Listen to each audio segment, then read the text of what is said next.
한니발은 곧장 대답하지 못했어. 이탈리아를 완전히 포기하지 않는 이상 대규모 병력을 빼낼 수 없고 이미 9년간 투자한 걸 하루아침에 접을 수도 없었거든. 고작 스키피오가 기습을 쳤다고 해서 판도를 전부 뒤집기도 어려웠지. 그런데 카르타헤나가 함락된다면 단순히 도시 하나를 빼앗기는 게 아니라 전쟁 전체가 뒤흔들릴 수밖에 없었어. 한니발은 이 난국이 쉽게 풀리진 않을 거란 걸 잘 알았어. 이탈리아에서 대승을 거두지 않는 이상 에스파냐로 돌릴 병력이 턱없이 부족하니까. 하스드루발과 마고가 스스로 로마군을 막아주길 바랄 건지 아니면 다른 묘책이라도 찾아야 할지 막막했어. 전령들이 속속 몰려들수록 한니발의 눈가에는 분노와 초조가 어지럽게 얽혔어. 과거엔 한니발 이름만 들어도 로마인이 벌벌 떨었지만 이제는 거꾸로 스키피오라는 젊은 사령관이 에스파냐에서 카르타고인들을 겁에 질리게 만들고 있었어. 저 자식이 내가 이탈리아에서 움직이기 어렵다는 걸 꿰뚫어 보고 제일 아픈 곳을 찌르고 있구나. 한니발은 이를 악물었어. 자신이 에스파냐로 갈 수도 없고 대규모 증원도 못 보낸다는 사실을 간파한 스키피오가 과감하게 기습해 들어온 거였어. 한편 카르타헤나 앞바다는 새벽 햇살이 불그스름하게 물들고 있었어.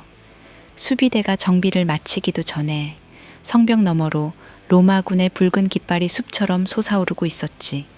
선봉 부대가 흙먼지를 일으키며 성 가까이 돌진하자 외곽의 누각들이 금방이라도 무너질 듯 흔들렸어.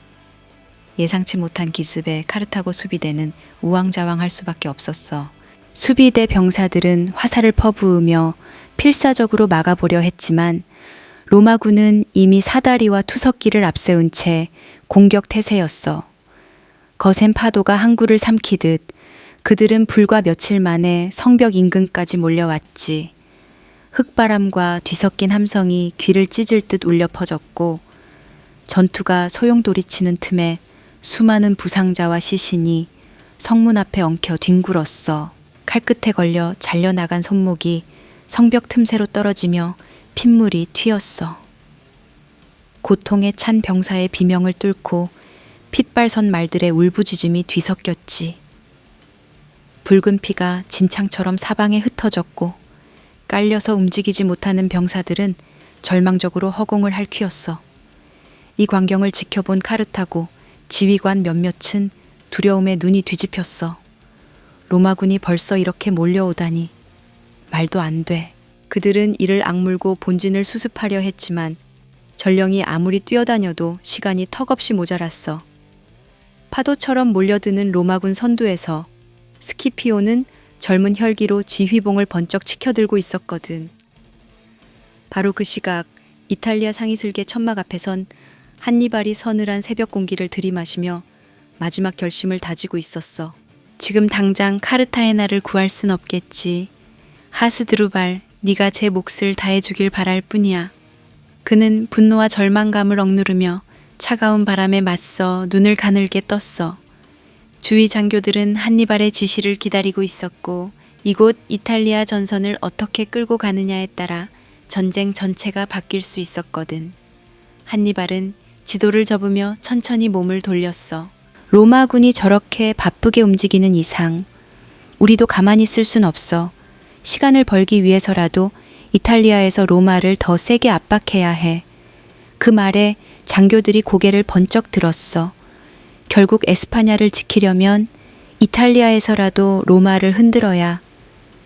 스키피오가 에스파냐에만 전념하지 못할 테니까. 병력을 당장 옮기는 것도 바다를 건너 지원을 보내는 것도 어려운 판국이었어. 이미 지친 병사들에게 더 무거운 짐을 지우는 걸 한니발도 알았지만 그는 주저하지 않았어.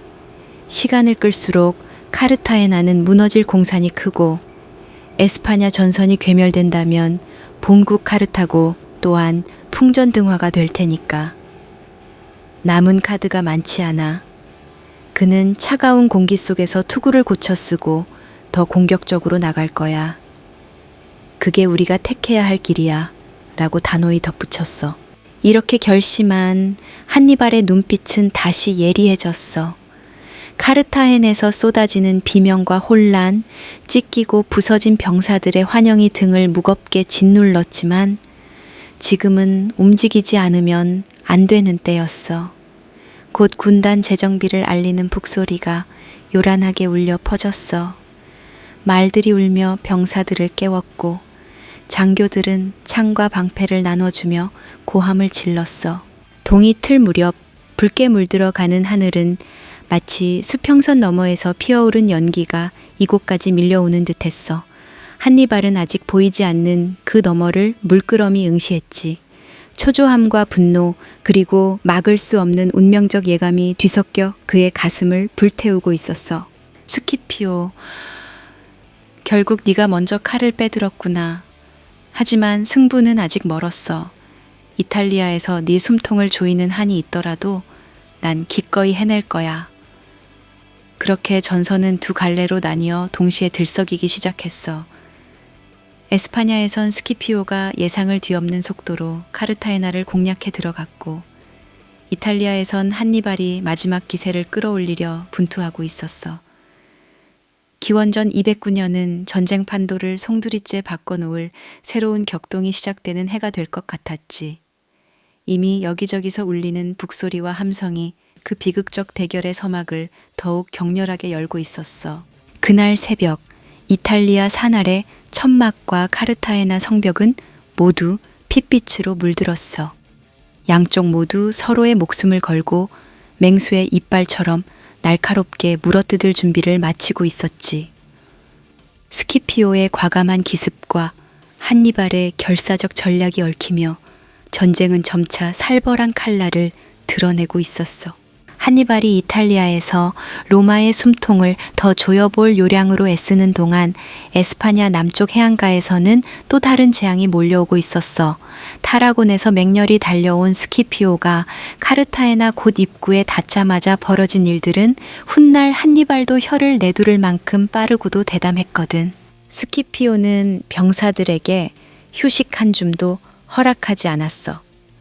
곧 북쪽을 가로막고 있는 성벽에 평행하게 고지의 목덜미를 더욱 바싹 죄어올 수 있는 위치에 거대한 진지를 구축하라고 지시했지. 말하자면 수경지보다 먼저 공격 거점을 세우라는 뜻이었어. 방패와 곡괭이를 동시에 들고 있던 로마 병사들은 목이 타들어갈 틈도 없이 땀 범벅이 되어 삽질과 말뚝질을 반복했어. 밤낮을 가리지 않는 공사 끝에 곧 주변에는 낮은 성벽 같은 토책과 참호가 길게 이어졌어. 이렇게 곧 입구를 잠그자 바다에서 불어오는 모래바람이 하얀 장막처럼 시야를 가렸어. 병사들의 거친 숨소리는 쇳조각이 긁히는 소리 같았고 잘게 부순 돌무더기가 흙바람에 섞여 그들의 땀내와 뒤엉켰어. 얼마 뒤 부사령관 라일리우스가 이끄는 30척 함대가 바닷길로 남하해 카르타헤나 동쪽과 남쪽 해안을 막아버렸어. 이미 곧 북쪽은 스키피오가 활처럼 진을 치고 있었거든. 이렇게 동서남삼면이 죄이자 수평선조차 로마 함선에 가려 흔들리는 그림자만 겨우 보일 정도였어. 카르타고 수비대가 그나마 믿을 만하다고 여긴 퇴로는 곧 서쪽에 펼쳐진 석호뿐이었어. 그들은 적인 적도 못 들어오고 우리가 나갈 필요도 없어 라며 안도했지. 석호는 바닷물과 섞여 늘 질퍽대고 짠 바람이 불 때마다 얕은 무릉덩이를 깊은 진흙탕으로 만들어버리거든. 코끼리도 없이 적이 들어왔다간 늪에 빠져 죽을 텐데 로마군이 제 발로 들어올 리 없어 라고 큰소리치며 말이야. 하지만 그들은 몰랐어. 무모할 만큼 과감한 적이 이미 목숨 걸고 석호를 우회하는 길을 찾고 있다는 사실을. 칼끝처럼 솟은 갈대가 드문드문 자라는 석호 바닥은 멀찍이서 보면 잔물결이 잔잔해 괜찮아 보였지만 실제론 썩은 조개 껍데기가 곳곳에 널려 있고 물고기 비린내가 지독하게 진동하는 독한 땅이었어. 수비대 병사들은 성벽 위에서 펄럭이는 깃발을 바라보며 설마 저런 곳에 로마군이 기어들어올까? 라고 코웃음 쳤지만 곧 입구에 들어선 로마 진지가 너무 빠르고 견고해서 마음 한켠엔 기묘한 불안감이 피어오르고 있었지.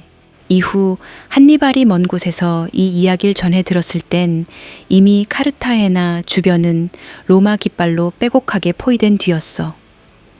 공격용 토책이 먼저 세워졌고 육로와 해상로가 동시에 봉쇄됐지. 한니발은 분노하면서도 석호 주변까지 넘보는 스키피오의 담대함에 혀를 내둘렀어. 저자가 저 늪 같은 물길에 무슨 속임수를 숨기고 있는 거야. 설마 코끼리도 없이 저 지옥 갯벌을 기어 들어온다는 건가? 이런 의문들이 머릿속을 사납게 휘몰아쳤어. 하지만 전쟁은 때로 말도 안 될 정도의 무모함이 의외의 돌파구를 만들곤 하잖아. 게다가 상대는 젊고 혈기 넘치며 성공을 위해서라면 무엇이든 감행할 준비가 된 스키피오였지. 카르타헤나 수비대는 여전히 석호는 그냥 질퍽한 진흙탕이야 라며 대수롭지 않게 여기고 있었어. 하지만 전쟁은 언제나 방심을 비집고 들어오지. 서서히 퍼져가는 불안감이 수비대 내부로 스며들고 있었어. 그리고 이 소식은 한니발 귀에도 얼어붙은 바람처럼 전해졌지. 곧 더 거대한 폭풍이 몰려올 거라는 예감이 한니발의 가슴 속에서 지글거리듯 도사리고 있었어. 이튿날 아침 카르타헤나 곧 북쪽 성벽 위로 새하얀 햇살이 비스듬히 내려앉았어. 그런데도 전혀 따뜻하게 느껴지지 않았지. 수비대의 눈앞에는 로마군의 빽빽한 창끝과 낡은 깃발, 그리고 긴장감으로 온몸이 굳어버린 병사들이 잔뜩 서 있었거든. 어느새 땡볕 아래 전열을 갖춘 로마군은 토책과 참호로 이어진 공격 진지를 구축하고 당당하게 밀고 들어왔어. 저기 북쪽에서 전력으로 쳐들어온다. 성벽 위 지휘관들의 고함 소리가 성 안을 뒤흔들었어. 카르타고 수비대는 정말 위험한 건 북벽이다라고 판단해 거의 모든 병력을 그리로 몰아넣었어. 아주 교과서적인 공방전이 시작된 거지.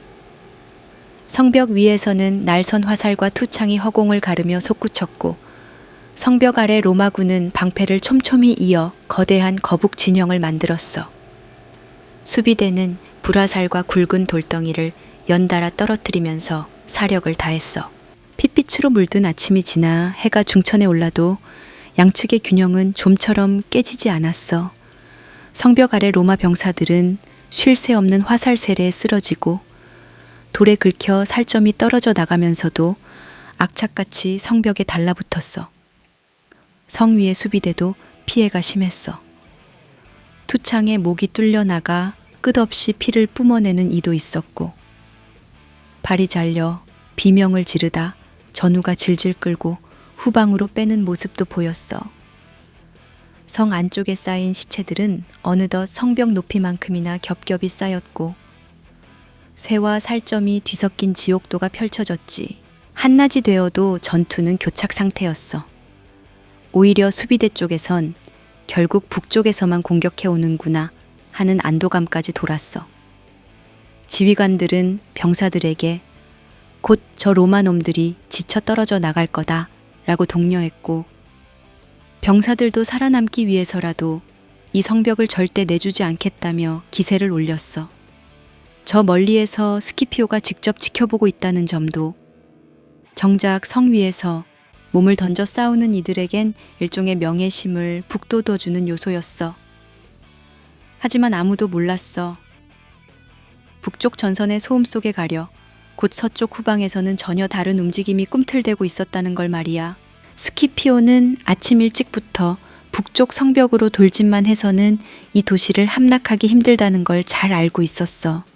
이미 곧 동쪽과 남쪽, 그리고 북쪽 입구는 로마군이 꽁꽁 차단했지만 서쪽 석호만큼은 수비대가 크게 신경 쓰지 않는 모습이 역력했지. 적들은 서쪽을 철벽이라 믿고 있는 듯하군. 스키피오는 부사령관과 눈빛을 주고받으며 미소 지었어. 갯벌이며 진흙탕, 염분이 섞여 썩은 냄새가 코를 찌르는 그 석호를 통해서는 공격이 불가능하다고 생각하는 모양이었지. 그는 전날 밤 이미 선발한 2,000명의 정예병을 은밀히 모았어. 노련한 모병관 출신 장교들과 이탈리아에서 함께 건너온 창칼잡이들, 그리고 최근 합류한 에스파냐 현지 용병들까지. 믿음직한 전사들이 장비를 최대한 가볍게 꾸리고 스키피오의 신호만을 기다리고 있었어. 이튿날 아침, 북쪽에서 한창 전투가 벌어지는 그 시각, 스키피오는 아무도 눈치채지 못하게 진영을 빠져나가 2,000명 정예병과 합류했어. 칼과 방패에는 가죽을 덧대 빛이 반사되지 않도록 했고, 말굽에는 헝겊을 감싸 소리를 줄였지. 미끄러운 진창길에 병사들이 넘어질까 걱정했지만 빠른 걸음으로 서쪽을 돌아 석호 근처까지 접근했어. 석호가 있는 평야는 낮은 갈대숲과 끈적거리는 진흙 웅덩이로 가득했어. 병사들이 한 걸음 뗄 때마다 물이 불쑥 솟고 썩은 조개 껍데기 조각이 툭 튀어나와 발목을 찌르기 일쑤였지. 몇몇은 걷다가 넘어지며 진흙탕에 처박혔는데 그때마다 스키피오가 부사령관과 함께 조심스레 병사들을 일으켜 세웠어. 조용히 서로 도우면서 전진하자.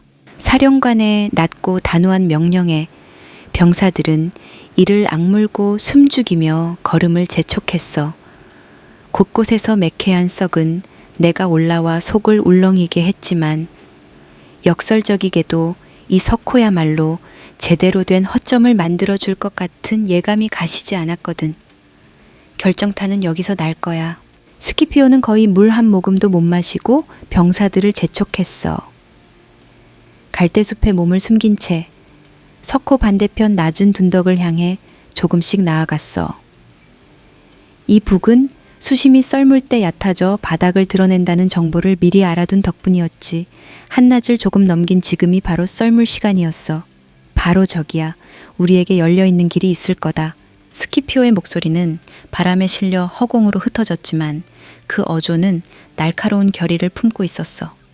병사들 중 몇몇은 저 늪 같은 뻘밭을 건너 성 뒤편으로 갈 수 있을까 하고 의심했지만 스키피오의 눈빛만은 전혀 흔들리지 않았어.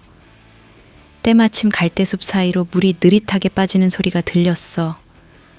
늪처럼 보이던 바닥이 조금씩 단단한 뻘을 드러내고 있었지. 스키피오는 주저없이 진창에 발을 내디뎠어. 질척거리는 물거품이 폭 꺼지며 그의 다리를 감싸왔지. 뒤이어 병사들도 하나둘 말을 아낀 채 따라 들어왔어. 썩은 물고기 사체나 물풀 더미가 다리에 스칠 때마다 미끈거리는 액체가 묻어났지만 이제 와 되돌아가기에는 너무 늦었어. 조금만 더 가면 곧 성 뒤편이 보여.